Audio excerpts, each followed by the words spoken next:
studio right now. You might need to refresh again. We're see. Also on YouTube. Welcome. I hope you guys are having an awesome week.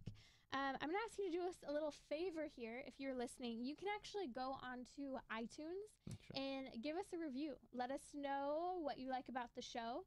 Be sure to give that 5-star review, though. And here's why. Because other people then, when they pull up Catholic content or say pull up topics of Katy Perry or vasectomies like we talked about this week or NFP, whatever it might be, they can then see that our show came up, it's trending, and it got a good review. And so it'll make them more likely to listen to the show and make it more available when those searches take place. So be sure to share the show. I hope you guys are all having a great week, a great Easter so far. I am restarting and renewing my Marian consecration actually today. Have you done the Marian consecration before? No. Yeah, no. You should check it out. Yeah. So it's kind of news of what I'm beginning to work on today. I'm going to go ahead and get this posted if you are set. All right, I guess I'm supposed to keep talking now. Just a talking head. All right. Well, hey, I can see we got people jumping on. So as you're watching the Facebook Live, comment, because we see that live stream that kind of affects the conversation. So we'd love for you to be part of the show. It makes it more interesting, I think. And then, yeah, but say nice things, if you will.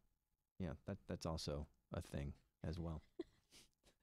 It's so weird because like everything on social media lately is like everybody's hair's on fire, right? There's nothing is like polite or conversational. There's no dialogue happening anymore. We're all screaming at each other, and so let's be the change. Be the change. That's really be the change you want to see.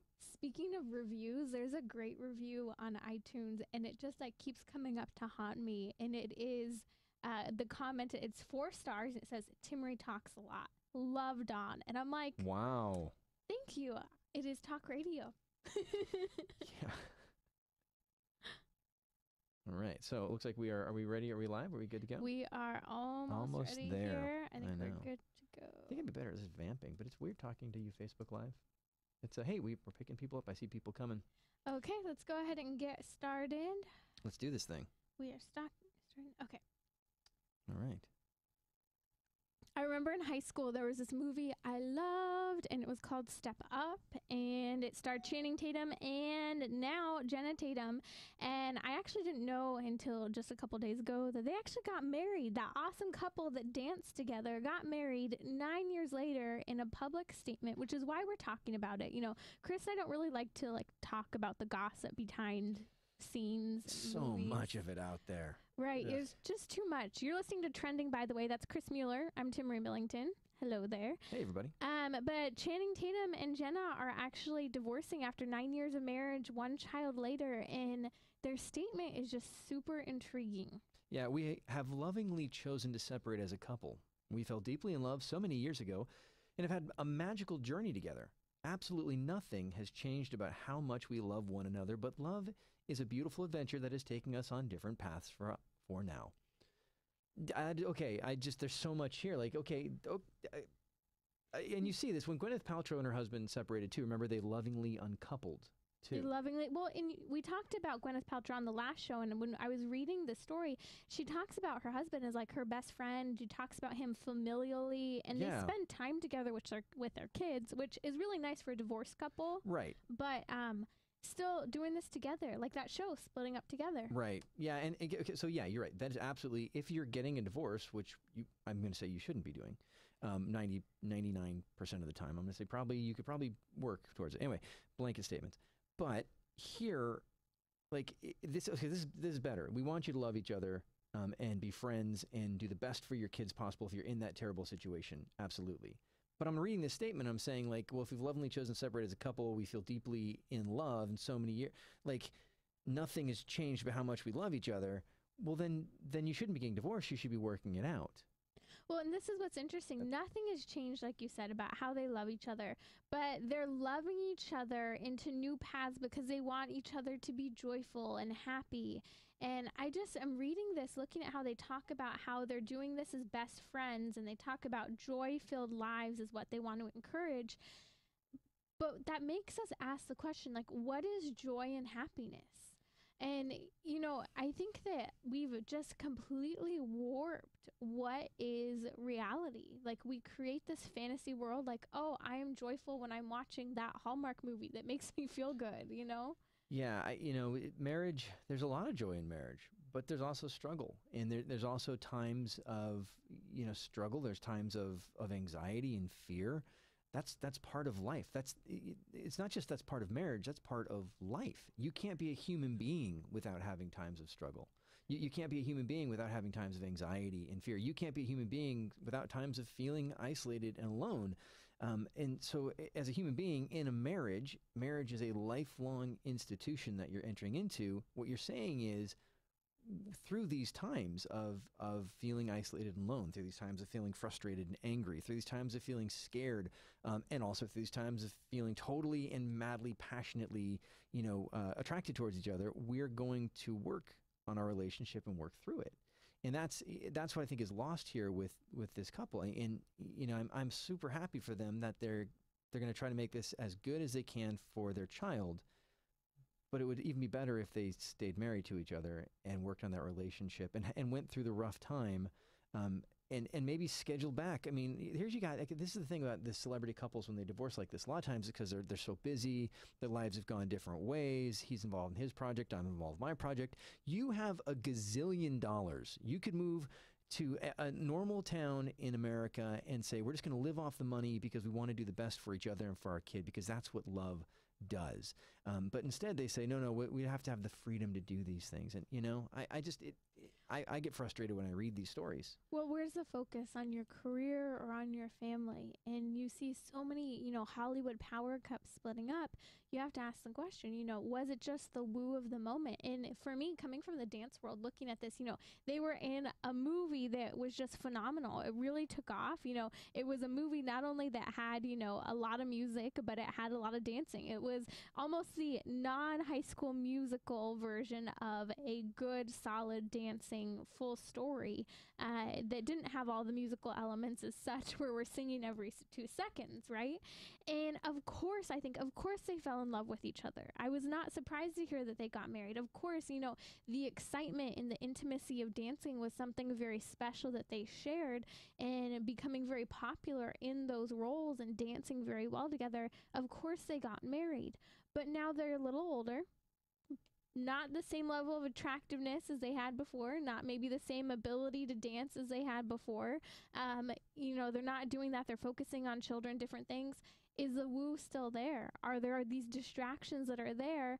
And is the woo somewhere else, right? And I talk about that, like, is the entertainment, is what's maybe newer and younger available in other areas? And, I don't know what's going on behind the scenes. I'm sure there's a lot of speculating. I haven't looked at that. All I've seen is a statement, and it breaks my heart to say that, they loved each other then, and now they're loving each other through a change that is radically stepping away from their child's right to grow up with their mother and father together, right? Natural born right. Right. And again, there's this Band-Aid we put on in our modern culture that says, well, no, we love each other. We're going to be good friends. It's all going to be okay. Nothing's going to change except we won't live together, and we're going to date other people. That's not confusing. But the reality of divorce is, if that's the case, then you're still going to be in each other's lives on a daily, weekly basis. So what's the point? Right. Mm-hmm. Then what is this about? I can speak to this from experience with family and divorce doesn't mean I'm never going to see you again. Divorce doesn't mean that all of our problems are going to go away. Divorce doesn't mean we're never going to be frustrated with each other. All that stuff still comes up and still happens. It just happens out in this kind of weird, now painful. There's been this wound that's been inflicted. And in a sense, almost makes it worse, because now you live with the wound rather than having sought healing for the wound. And there was something you said, I think, before we started talking about how they still have each other for the rest of their lives. Yeah, you're not done. You're stuck with each other. You've got this child, and if you're going to be in his life, and then in his kid's life someday, then you're going to be in each other's life. Well, and do you realize that, growing up with extended family members in difficult situations, you still have to be around for things? Or are you going to expect your children to go to separate places for every holiday and make multiple stops along the way, never allowing them to just be in one place and to have all their family together? I think it's hard enough as people grow up and marry and have bigger families. There's this breaking away from each other that takes place as you further pull that divorce and remarriage. And now, where is that moment of celebration of togetherness now? Yeah. And I don't know Channing Tatum. I don't know Jenna. But I know in the church, for instance, like we go through, people get divorced in the church. It happens. It's not supposed to happen. It does happen.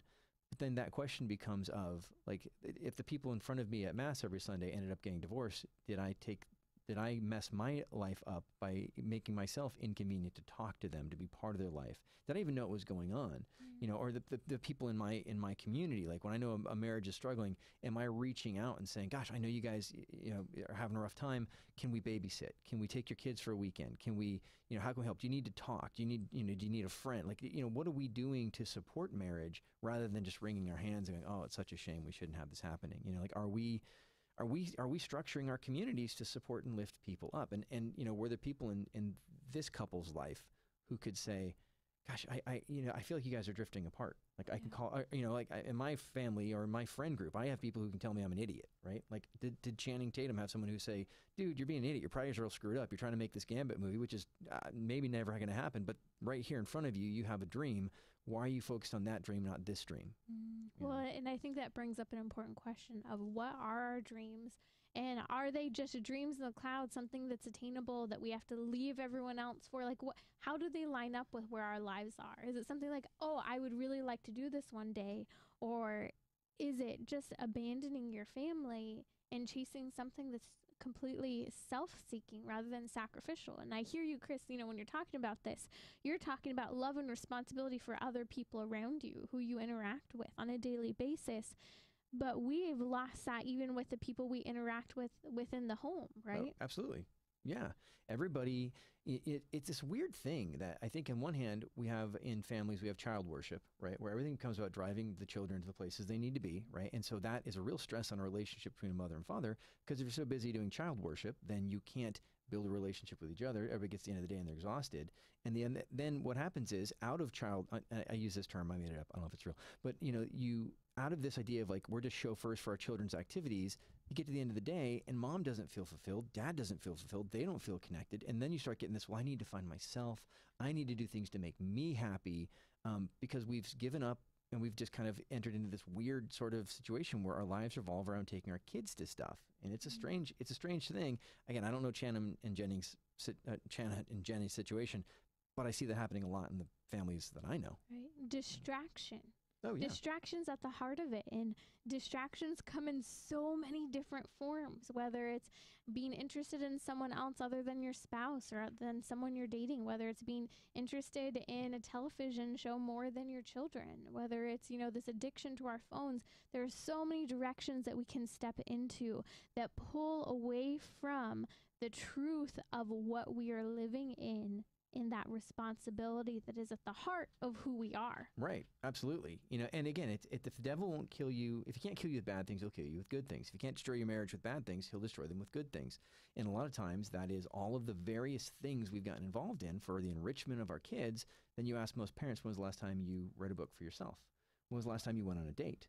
When was the last time you did these things? And they go, well, we don't have time to do that stuff. Well, then something is disordered in your relationship.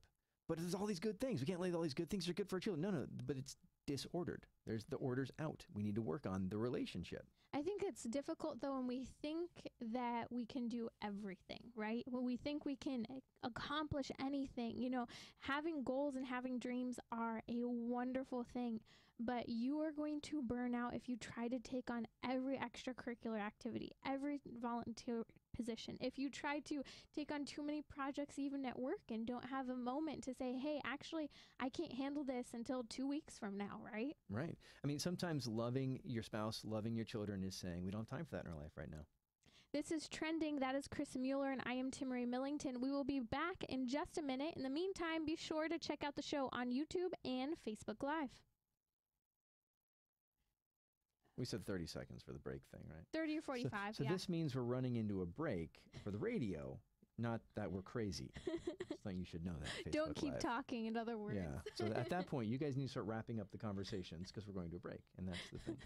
Just so you know, and you too up there. You too. I realize you get the whole there's the bald spot seats up there. I don't see the spot, Chris. You know what? So we've got this. I'm really sensitive about this right now because we have this camera in my office, which kind of is like a surveillance camera kind of thing. And we just put it in because we had a weird thing happen. Anyway, so when you go to the door to leave, you can see the screen and it's like, oh, dang it, man. This is, yeah, that's why my head got sunburned because there's absolutely nothing back there. I've been made to look like St. Francis against my will. Oh, no. Yeah. The friar tuck, right? I do. I've got the, what is it called? The tension? I can't. I don't know. I'm a terrible knower of words.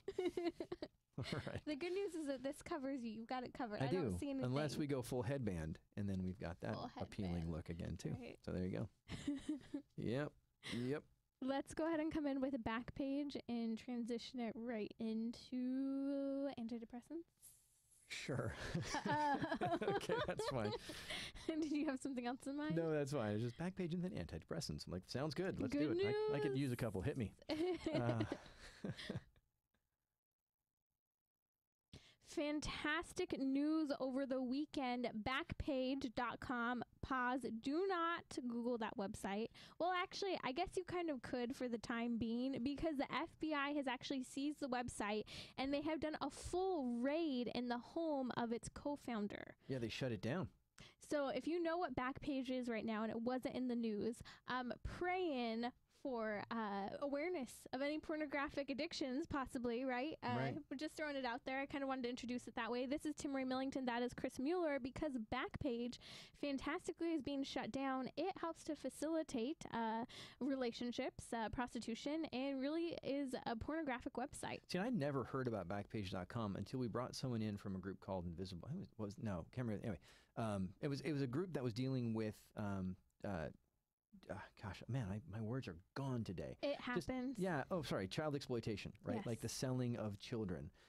And she was coming in to do this night of awareness for our teens so they could watch out against all these strategies. And she kept referencing Backpage, like this thing. And I just saw the statistic, 70% of these child trafficking cases have involved Backpage.com. Yeah. 70%. The trafficking of not just adults, but in particular young children. You know, we've seen some incredible sting operations take place under this president. I have to say, we've got to be grateful. He has made a priority to really address the issue of sex trafficking, especially for minors, but in general. There was a huge sting operation that took place just in San Bernardino County last year. They go into these places, Chris, and they're not just taking down, there are 5 women that have been brought in from a different country. It is hundreds of people, hundreds of women in sexual slavery, children. I mean, I hear these stories. It sounds like you've brought in speakers as well, where people are going in and carrying young children out in droves, out of dens, truly dens of sexual slavery, where these children are being sexually abused and exploited for the sake of selling media online. It's stuff that you, as an American, we tend to think, that happens in other places, other parts of the world, and you think of all this, any third world nation that, it's those terror, we got to send money or help or missionaries. No, it happens here. Yeah. It is happening here, and it's on the rise here. And you mentioned pornography, driven by this kind of sex addiction that our culture's in. This stuff is on the rise. And Backpage.com, you'd see, and what the woman had referenced was, like one night only, Temecula, and they would reference, the person's name, and they would use keywords, that would indicate that this is an underage person. So they wouldn't say underage, but they might say like Lolita or, Backpage, we can't control the content that people put on our website. This is just a message board and freedom of speech. And then you've got these advocates for these women's march type people behind the women's march who are saying this is a tragedy that they shut it down. It puts sex workers in jeopardy, and this was a way that they could advertise their use. Prostitution is illegal. And even if it wasn't illegal, it's still the exploitation of a human being. You're still reducing a human being to an object to be bought and sold. Whether that be in an hourly rate or as a slave, you're buying a human being. Like we can't let that happen. So the fact that Backpage got shut down, I couldn't think of a better thing to happen on the internet. I mean, what fantastic news. And I mean, this is on the heels of just over the last couple of weeks, we saw that Craigslist, Reddit, and some of the other companies that have allowed for advertising at times of basically sexual advertising or escorts or facilitating any type of sexual relationship, that is being shut down online. Those ads are really being hunkered down on. And it is fantastic news because we have to see that when people are sitting here responding saying, oh, well, Chris, if you're not in favor of allowing these websites to facilitate them, people are going to go back to street walking. That may be so, but I look at it, and if they do go back to the street, which I think is just as dangerous as someone anonymously purchasing you and meeting you in a location on the street, maybe someone could pick you up for good and say, here, let me help you and take you somewhere, rather than everything taking place online. Absolutely. I mean, online, you have the opportunity for these numbers to explode. On the street, there's limited real estate, and then there's a greater opportunity for enforcement, right? Yes. Because then, cruisers going by can see this, and then you can get out social workers and go out and try to help people. It's this idea of the internet is this open wild west of free speech, and we're still new in this idea of the internet. But what's happened is people act like, oh no, it's the slippery slope of censorism, and that we, that by doing this we're changing the internet, and we should have freedom of speech, and this is infringing on their rights. And it's just like, well, guys, we've had freedom of speech for 200 years, but we've regulated that speech, and we've also had decency laws, and we've also said that as a culture we're not going to accept these things. And we need to, just because it's on the internet doesn't mean all of a sudden none of that applies, right? Just because it's on the internet doesn't mean that suddenly it's everything goes and that the government shouldn't have a hand in that. And I'm not a huge government regulation guy, but I'm absolutely against the selling of children and women. And, we talk about like women, like in the sex business, like they are in control of it. Well, no, sadly, a majority of the time they're being bought and sold by other people. This is not something you do because no one enters into prostitution because they want to. They enter into prostitution because they don't feel like they have any other choices. And oftentimes, they're not the person who decided they were going to go into it. Someone else pushed them into it. And then a lot of times, someone else is controlling that business, not them, right? Well, and throwing perspective into that, too, I think a lot of the time someone is pressuring you to do it, like you said. Yeah. Those are circumstances. But there's another circumstance that takes place, and it's one that I've personally worked with seeing these women in crisis pregnancy, is that sometimes women have devalued their body to such an extent. Maybe they grew up in a broken home. Maybe they at some point got involved in some sort of sexual intimate relationship very young. I know some, 13 years old, she ended up having an abortion. And next thing you know, she had devalued her body to an extent that she was okay with pornography, with prostitution. And it was because that she saw that there was no value to her. No one else valued her. She didn't know anything else than what she had experienced. She had gotten to the point of allowing someone to violate her body and the body of her unborn child, that what does it matter anymore to her?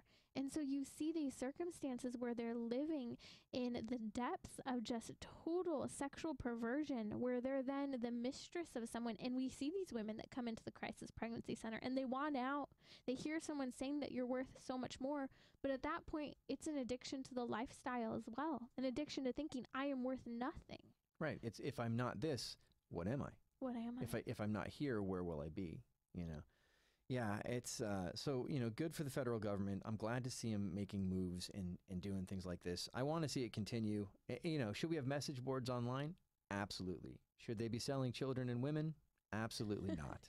Absolutely. Why is that not just duh? Isn't it that's why I'm laughing. Like, it's so logical. And I think that this is where here on Trending, call it for what it is. The insanity of the transgender movement. We're going to talk about freezing eggs for a kid who wants to transition in a minute here. Before we do that, just another topic that I think is really noteworthy, and that is the issue of antidepressants. People today, we're discovering, are addicted to antidepressants in the sense that they cannot quit. So whether you want to call that an addiction or not, it is. If you can't quit something, you're addicted to it. And what's unfortunate, Chris, is that medical professionals today are saying we don't know how to help people who can't quit.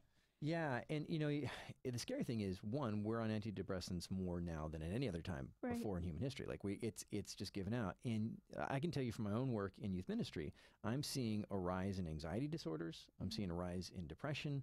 And yeah, these kids are going on pharmaceuticals to deal with that. Again, I just wish as a society we'd say, what's broken? Like, it's not the kid. The kid is perfectly healthy. What's broken in the system that's getting to a person to a point that they need. And again, there are people who have chemical imbalances and they need, pharmaceuticals. I'm not saying that doesn't happen, but I think we have to step back and say it's a good chance our system is disordered, right? Like that's, there's something broken, and it's not the kid, it's the system around the kid.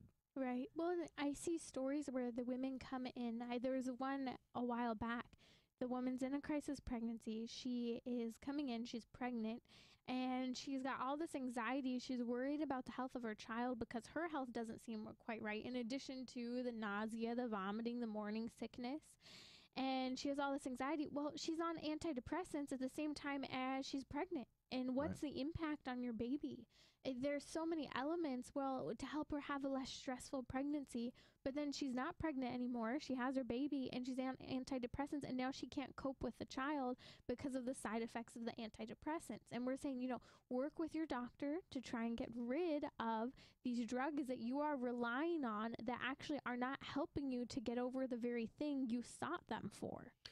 Yeah, it's, I think, again, we go back to that idea of it's an easy fix. We talked about this in the last show in dealing with, guys getting vasectomies. It seems like an easy fix. Antidepressants seem like an easy fix. And in a lot of cases, they can be life-changing for someone who's struggling with a clinical condition. But that's not without cost, and it's not without side effects. And I am not a psychologist, I'm not a psychiatrist, but it seems to me that you shouldn't be prescribing antidepressants if you're not also dealing with talk therapy, if you're not then working on getting a person to a point where they don't feel like they need them or they can function without them. Right. Working on exercise, working on spending time outside, working on volunteering your time, working on being thankful. These are all things that are proven to help people who are struggling with depression and anxiety. Getting outside of yourself, getting outdoors, getting those endorphins kicking in the body, which are chemicals that make you happy. Yeah, absolutely. I mean, and so, get out and get for a walk. We'll be right back on Trending. That is Chris Mueller, and I am Timmerie Millington. Good. Next segment. Hey, YouTube Live and Facebook. I hope you guys are having a wonderful Tuesday afternoon. Maybe you're joining us on our lunch break or your lunch break. I'm kind of getting hungry. Good thing we're... Yeah, I'm getting hungry too. You know what? Okay, so be honest here, guys. So this chair right now, I'm sitting like this so you can see me, but if I was actually sitting up straight, I'd be like this. And I'd be out of the picture. So next week we're going to bring like a tripod or something to stick it on. Because I feel like I'm just like having a hard time anyway. Awkward sitting position. Yeah, I'll bring it next time. Yeah, and here, maybe I'll lean forward like that. Lean forward. There you go. Yeah, there you go. More comfortable. Yeah, anyway. It's kind of like with public speaking. You're supposed to, stand up tall, right? Make sure you're comfortable. And then when you aren't comfortable, it makes it more difficult to interact as you should. Well, and so I just started, so I took 2 weeks off from the gym. I took 2 weeks off from getting up at 4:50 in the morning because I pulled a muscle in my neck, my flactoid muscle. And so this is my second day back on schedule, working out and then, eating right and stuff. So I think my body's also in revolt. It's like, dude, you suck. That's where my body is at right now. It happens. Yep. I forgot to loop that. Yep. We are getting back into our next segment. A little more on this? Yeah, absolutely. Okay. Yep.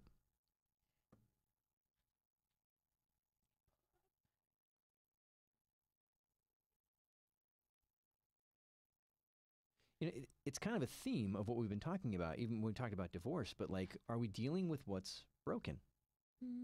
What's broken in our society? I look at this story of a 27-year-old woman who is on antidepressants and has been for over 3 years. By the way, this is Trending. I'm Timmerie Millington, and sitting next to me is Chris Mueller. This young woman, 27 years old, did not finish college because she was suffering from anxiety, depression, and here she is 3 years later trying to get off of something that she cannot quit. She never finished school, and now she's feeling like she's just having to figure out how to get off the drug so that she can now regain her life. And it's something that wasn't done when she thought it would be done with antidepressant. Right.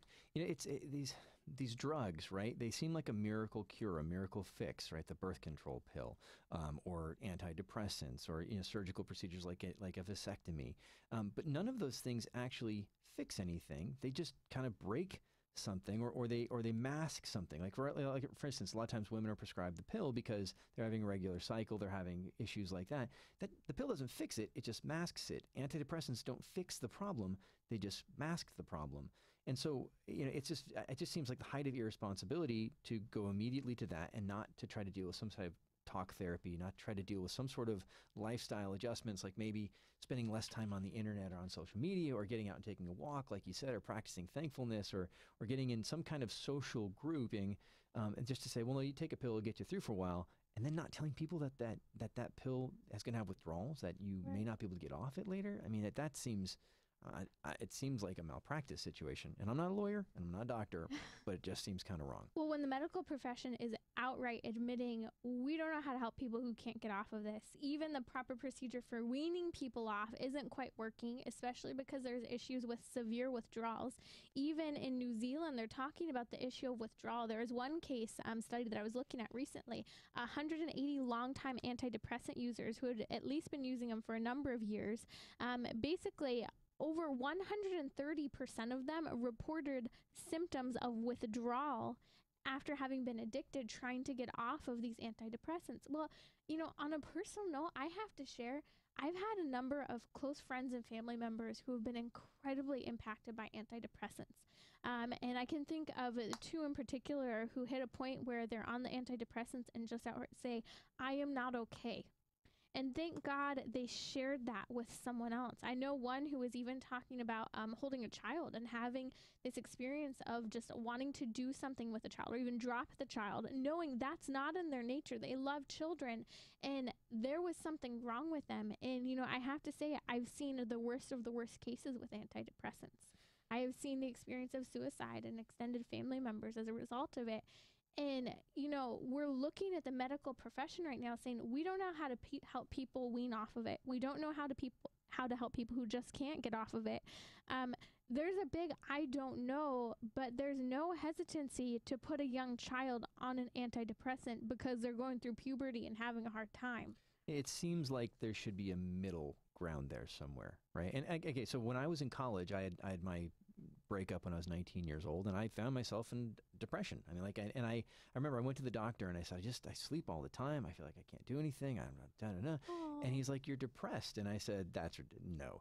And so he tried to prescribe me antidepressants, but just telling me I was depressed was enough for me to start and I was very lucky. My brother is a licensed marriage and family counselor, and we did talk therapy essentially, right?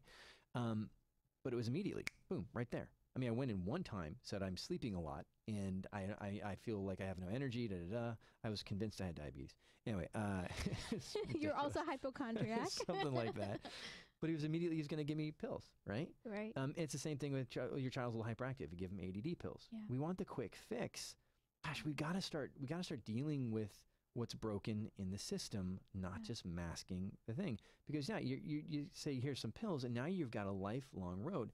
And again, there are cases where this is a clinical intervention that's going to make a difference in someone's life, and it's the right, responsible thing to do. Right. I'm not saying that's not true. And if you find yourself in that situation, I'm not judging you. We're not saying that's wrong. We're not saying stop taking your medication. But there is I think in our culture, we have to admit, in our society, we overprescribe for any number of different things. And antidepressants are definitely one. We thought it was rather benign. But we're finding out now it's not as benign as we thought it was. People are stuck.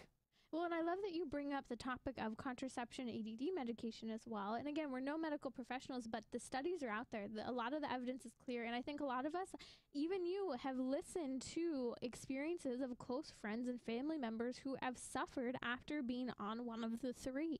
And, I have a dear friend who struggles with ADD, and they have had to really work to go, well, has medication been good for me? No, it's actually led to depression, weight gain, and a number of other circumstances and side effects that have actually changed in many ways how I interact on a daily basis.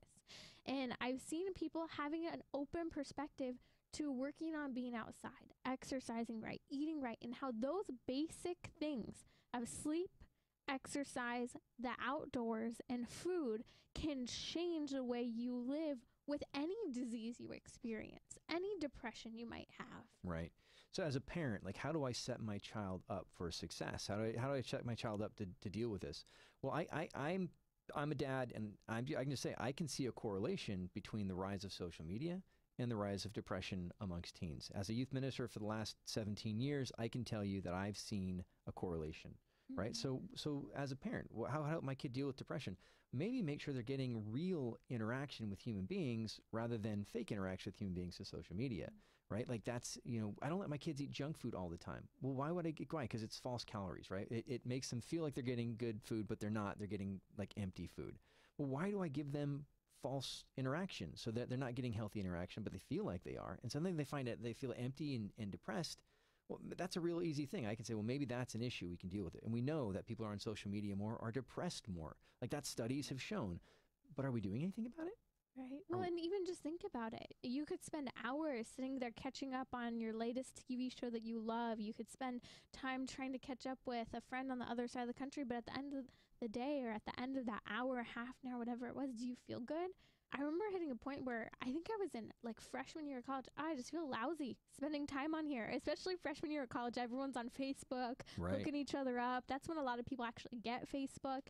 And I remember I ended up putting this ban of I couldn't spend more than 10 minutes on it, deleted all the apps on my phone. And I mean, it's been almost 10 years now since I've had all of that social media on my phone. And it has been fantastic not being obsessed with that content that does not make us feel better. We think that it is a moment of rest, but it's not restful. Right. And again, we're not saying blanket statement social media causes depression. That's all of it.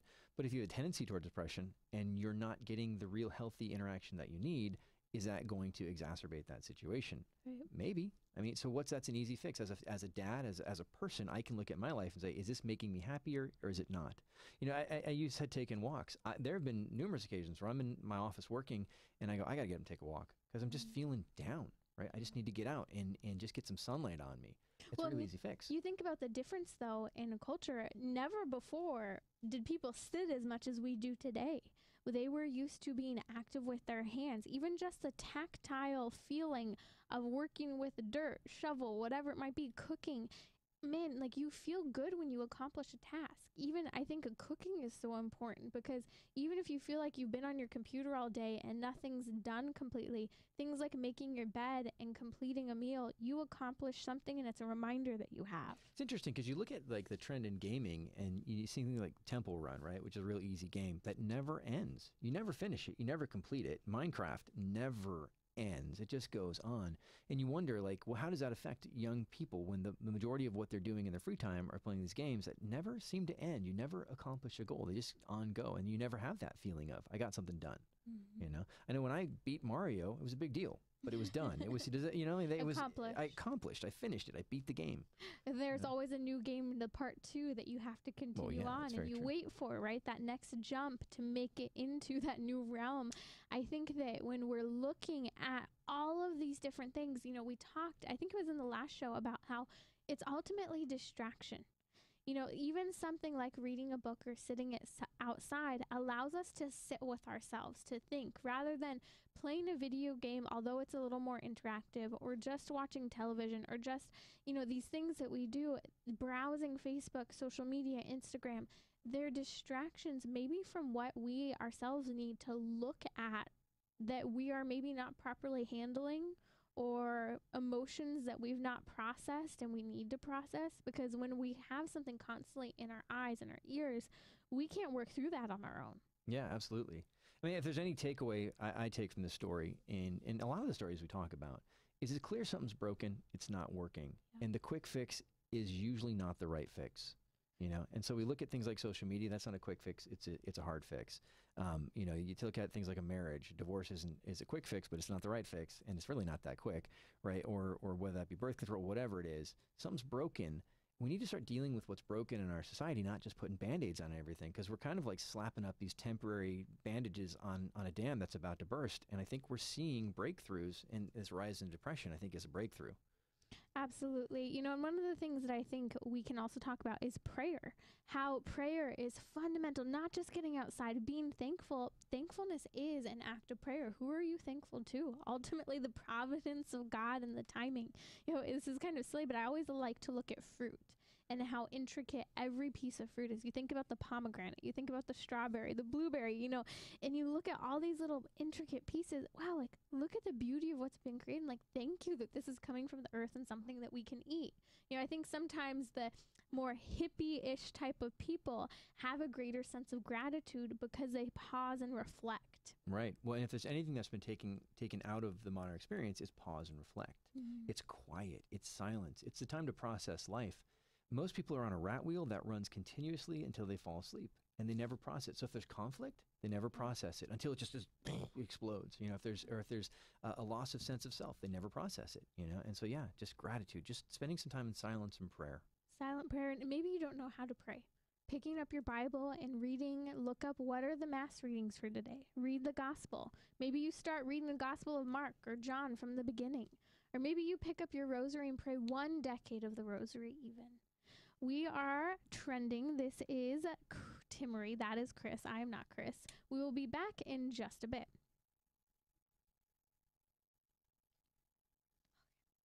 Hot. Now you're hot. There's no balance. There's no balance. That's what they're finding. I don't mind. I actually adjust either way. Just taking the headphones off for a second helps me. Yep. Thank you. Having this open helps. Yeah. Definitely helps. Yeah, what are they doing? They kind of are in and out. There's a bunch of people in there, the Spanish speaking. Like, I don't know another word. They do a lot of Spanish speaking. Okay. Got it. Okay. Next segment, last segment actually. So 10 minutes, 45 seconds. What do you want to cover? I don't think we can get it all. Oh, okay. Let's see. The nurses' testimonies I've been holding for a little bit, but can still wait. This is the one, number 5, was kind of one that I was wanting to cover because I feel like that's going to be discussed. Yeah, totally. And it ties in with... It's been coming for a while. Yeah. Well, and they already are doing it. The freezing eggs one, I think, is just, it's just interesting. I mean, it's phenomenal. We have done that topic before. Okay. So I don't think we have to do it today. Okay. If that makes sense. Yeah. Do you want to do it next week? Sure. Well, let's try to get both. I think we could do both.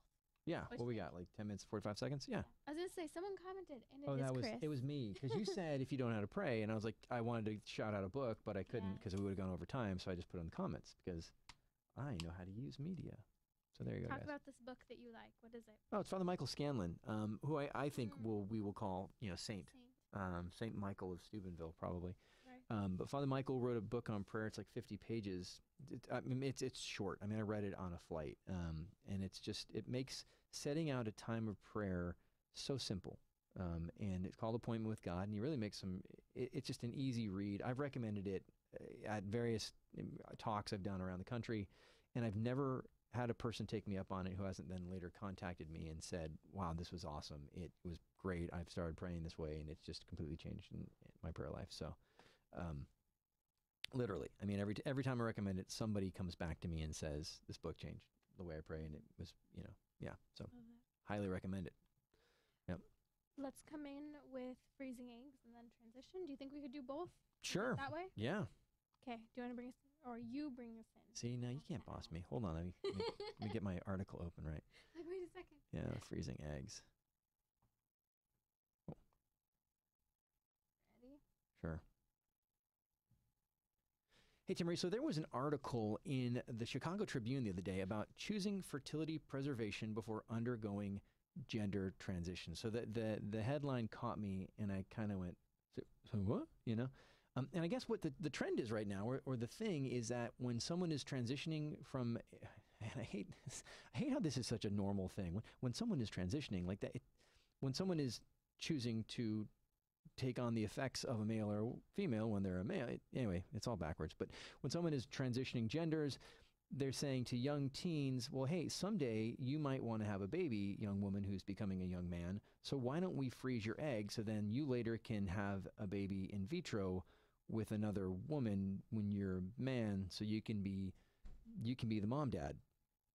This is absolute insanity. Yeah. We have to call it for what it is, Chris. You're listening to Trending. And trending topic right now is this idea of transgenderism. Like, I had a mom not too long ago when I was speaking at a parish. She goes, how do we deal with this? She said, every time I sit in the car, this is what my kids are talking about all the time. And I said, it's because it's confusing. And what is a mystery? What is confusing? What is anatomy that is covered up? I sometimes ask, maybe it would just help if we all walked around naked. It would just make everything so much clearer. I think that would be a very awkward day. I'm not okay with that. Now, my 2-year-old feels exactly the way you do. I'm not saying I prefer. I'm just saying it might solve some problems. Well, here. yeah, it'd be obvious. But I guess there's just something so inherent about, like, it's so contradictory. Like, this story is so contradictory because you have a woman who's saying, I want to be a mother, but I want to be a man. So it's like the ultimate, like, it's almost like the ultimate denial of what they're doing. It's just so, again, it's another level of crazy in a story that's crazy. It's another level of wrong in a story that's wrong. It doesn't make sense. And I don't understand how it's just not obvious. Yeah. Well, just look at the story, you guys. One young woman named Casey decides she's always wanted to be a boy. And with today's insanity, instead of helping someone who thinks that there's something other than what they are with, therapy, with, assistance, for example, say someone thinks that they are a 5-year-old child and they're really a 45-year-old person who was just in a car accident and is suffering a brain injury. Well, we would be trying to help them. No, actually, you are married. You are an accountant. You have 3 children. You're not a 5-year-old. You can't wet the bed. You can't, just different things that you would try to help them to understand. We don't do that today because anything that somewhat involves sex, we don't want to touch. So here's this young kid, right? Don't confuse yourself. It's a she. She is a she. She decides she wants to transition, 19 years old. Before they do it. Well, I'm say, if they can save the eggs, then it's a she. Yeah. Right? I mean, like, that's not, let's not use the he pronoun for someone who has eggs.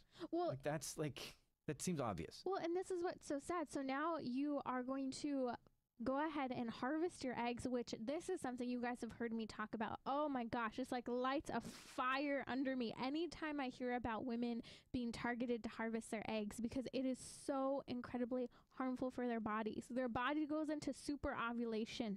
Their body is producing higher levels of hormone than are natural, than are right, than are comfortable, and than are healthy. It actually causes a number of health defects down the road. But these young women are doing it for the sake of paying off student loans, having enough money to get through college. Well, this young woman's doing it because she wants to transition into being a man. So all they're going to do is they're just going to make your anatomy cosmetically look like a boy. But because of that, you probably won't be able to have children later. So at least they're offering. It shows that there's, even though it's not right? Even though it's not right to harvest eggs, it's showing a step in the right direction to recognize this is actually damaging, and we might want to help them do something so that if they wanted to, they could have children. Yeah, you're giving up your fertility. Right. So why don't you save it? Right. Why don't you save it? Because as a woman or a woman man, you're not going to be able to make kids. Yeah. And obviously you don't get pregnant when you're taking massive amounts of testosterone. Yeah. Well, and here this young woman then ends up saying, well, even though it was counterproductive because I had to take a ton of estrogen, progesterone, and different hormones in order to ovulate as such, it was doing the exact opposite of what I wanted. Notice she is saying the opposite of what I wanted, not of what I am, who I am, right? And so then what got me, Chris, is oh my gosh, this is so confusing. It's weird. Her mom then ends up saying, well, I had to come to terms with it. I understood, sometimes high school is hard, but I just got really excited when I realized I'm a grandmother. And I just, oh lady, first of all, Eggs without sperm, eggs unfertilized. You are not a grandmother. That is not a unique creation of human life. That is part of your child's body, right?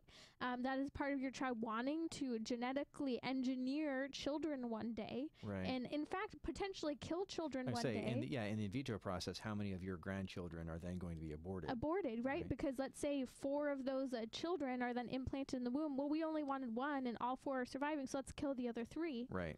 I mean, it's genetically engineering children. The insanity, the lack of clarity in thinking is unbelievable here.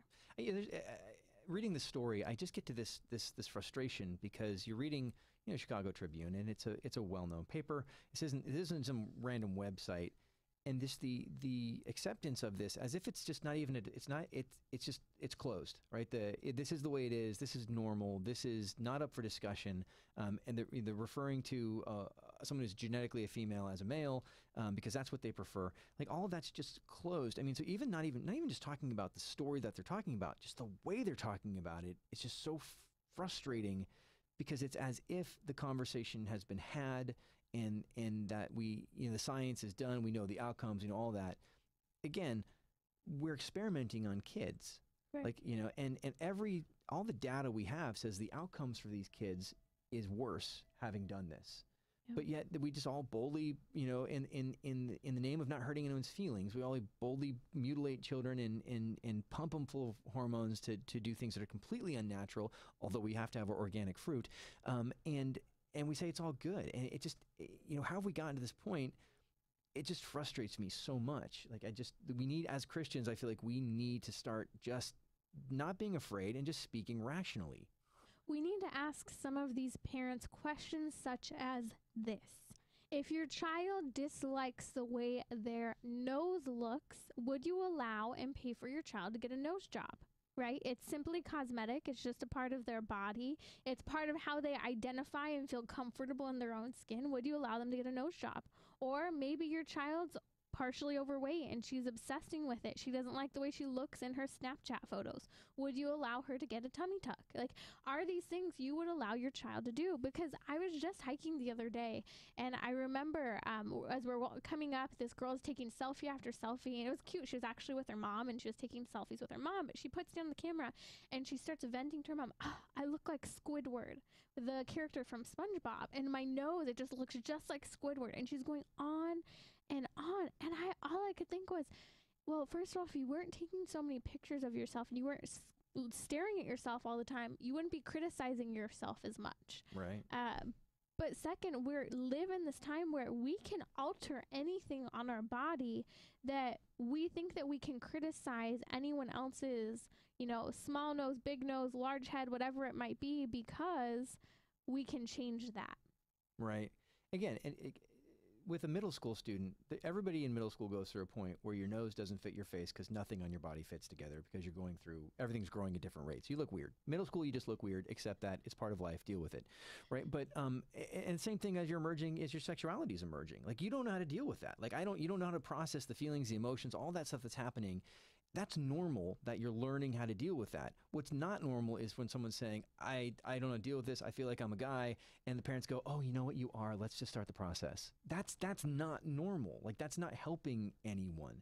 Why don't we ride this thing out? Why don't you say, okay, well, let's, yeah, I understand you feel that way. We love you for who you are. You may not like, frilly dresses or whatever. You want to dress more masculine, whatever. But let's kind of ride this out for a couple years until you're like 27 and see where you're at. Let's get you counseling and deal with this. Let's learn how to have this conversation as a family. Instead, we're like, no, you're 13. Let's start pumping you full of testosterone to make you go through puberty as a boy. That's just there's so much gross insanity. And again, I'm taking the perspective of if you believe in transgenderism, even if you believe in transgenderism, how can you possibly say it makes sense to do that at 13? When someone is still developing as opposed to letting them get through puberty at age 26, 27, right? That just doesn't make sense. Well, allowing them to get to that age too, 25, 26, more of the reason parts of the brain start to kick in. Your brain has developed. And I think that makes a big sense when we're looking at psychology and all of the science that has come into fruition. Why wouldn't we look at psychology and the impact on the brain of the child and how, how they look at things might change as they get a little older. Right. And not just allowing or forcing prepubescent children to be forced from ever going through puberty. There's harm in that. Oh, absolutely. There's harm in that. I mean, it's, I think we just need to pray for our culture. We need to be firm and stand up and speak the truth. And that's not going to happen without the aid of our Lord. So God, help us bring truth into this society. Help us bring you to it. And thank God for parents who do care and want to make a change in their lives. That's Chris Mueller. I'm Timmerie Millington. You are listening to Trending. You can find Chris Mueller at chrismueller.co. And you can find more of this show on Trending. Just Google Chris and Timmerie. 45 seconds. All right, Facebook Live, you get the extra bit. So yeah, hey, post your comments. I'd love to see what your take was on this show and the previous show. We're talking about NFP or talking about transgenderism or any of those things. These are things we're going to have to deal with as a culture, right? And we know that the system's broken. We got to start finding ways to fix the system, not just slapping Band-Aids on it. And if Christians won't bring truth in a courageous way, the truth is going to remain hidden from this world. Well, and I think those open conversations at the dinner tables, in the cars, with friends, when we see these stories, we bring the stories up so that you can talk about them with your friends. Yeah, absolutely. Well, have a blessed week. Please pray for us. I am definitely praying for you. I know Chris is too. Have a good week. Bye, guys.